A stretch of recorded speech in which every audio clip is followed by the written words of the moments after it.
Picture this. You go from an unknown player to dominating the NBA, capturing headlines and earning a place in basketball history, only for it all to disappear the next season. Sounds crazy, right? Today, we're looking at the biggest one-year wonders in NBA history. And trust me, some of these stories will blow your mind. Let's kick things off with one of the most exciting stories in NBA history, Jeremy Lin and the phenomenon that became known as Linsanity. In the 2011 through 2012 season, Lin went from being an unknown bench warmer on a struggling New York Knicks team to an international sensation, practically overnight. It all started in February of 2012 when Lin, undrafted and having bounced around a few teams, finally got his chance. In a game against the New Jersey Nets, he exploded for 25 points off the bench, leading these Knicks to a much-needed win. And that was just the beginning. Lin continued to dazzle, averaging over 20 points and nearly 8 assists per game in a 10-game stretch, including a 38-point game against Kobe Bryant's Lakers and a memorable game-winning three-pointer against the Raptors. The NBA world couldn't believe it. Here was a player from Harvard, with no significant prior experience, outplaying some of the league's biggest stars. But after that magical run, injuries began to take their toll, and Lin struggled to find the same success with other teams. Despite carving out a solid NBA career, he never again matched the heights of Linsanity. It was a flash of brilliance that the NBA may never see again.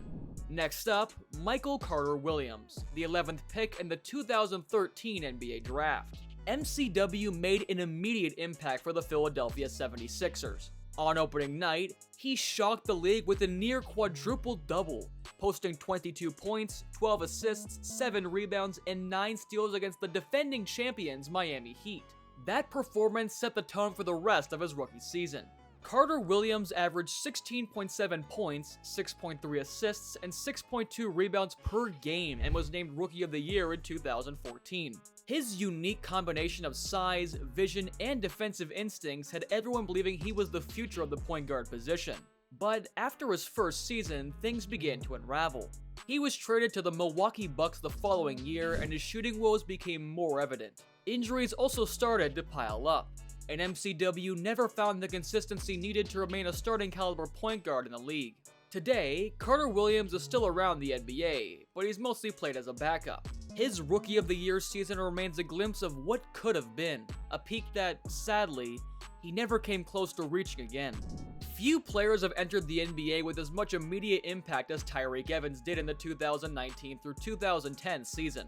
Evans was the 4th overall pick by the Sacramento Kings, and he wasted no time making a name for himself.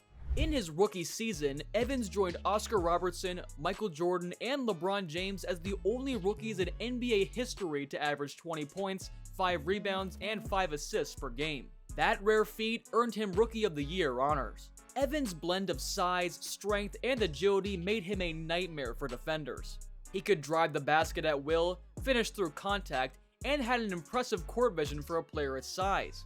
But after that stellar rookie campaign, Evans struggled with injuries and inconsistent play. He was moved between different positions, and his outside shooting, a known weakness, never improved significantly. Over the next several years, Evans showed flashes of brilliance, but could never recapture the form he displayed in his rookie season. After a solid comeback season in 2017 through 2018 with Memphis, Evans was banned from the league for violating the NBA's anti-drug policy. Though he returned in 2022, his career remains a shadow of the potential he once showed. Chandler Parsons was one of the NBA's most promising young forwards during his early years with the Houston Rockets and the Dallas Mavericks. But it was the 2015 through 2016 season with the Dallas Mavericks where Parsons truly shined. He averaged 13.7 points per game while shooting 49.2% from the field and 41.4% from 3.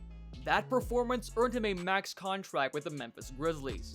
Unfortunately, Parsons' career would be derailed by a series of knee injuries.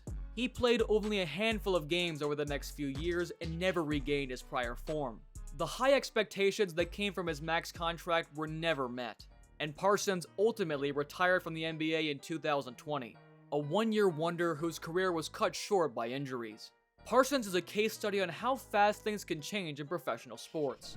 Ryan Anderson's 2013 through 2014 season with the New Orleans Pelicans was nothing short of remarkable. Known for his ability to stretch the floor, Anderson averaged 19.8 points per game while shooting an impressive 40% from beyond the arc. He was a prototype stretch 4, a player who could score from both inside and out, and his scoring ability made him a perfect fit for the modern NBA. However, Anderson's career was marred by injuries, including a serious neck injury that cut short his 2013 through 14 season. While he remained a valuable role player for several more years, he was never quite able to recapture that form or live up to his potential as a star.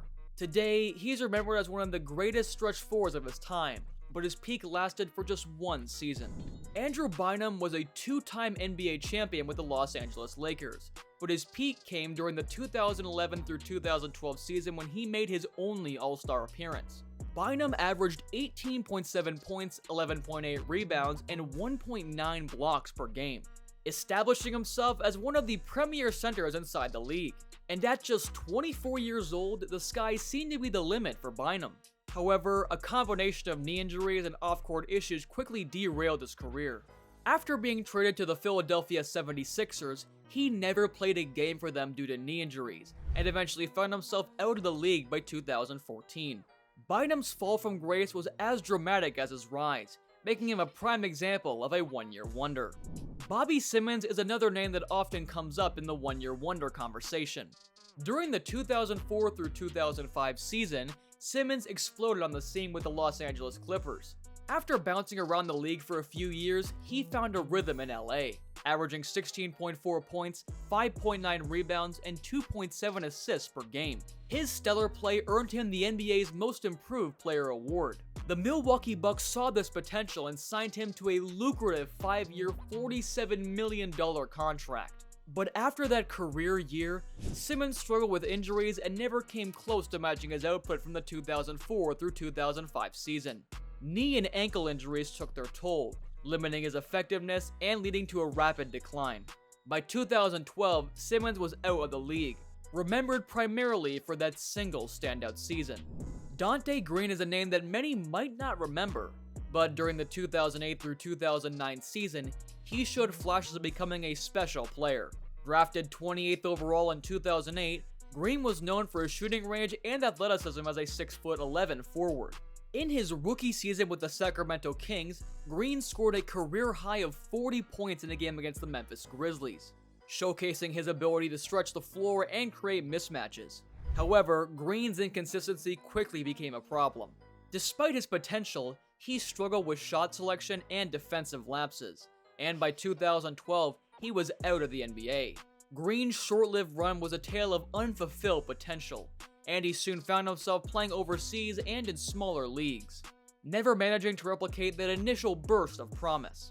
And that's it for today, folks. If you enjoyed this deep dive into NBA history, hit that like button, subscribe for more, and drop a comment on which one-year wonder surprised you the most. Thanks for watching, and see you in the next one.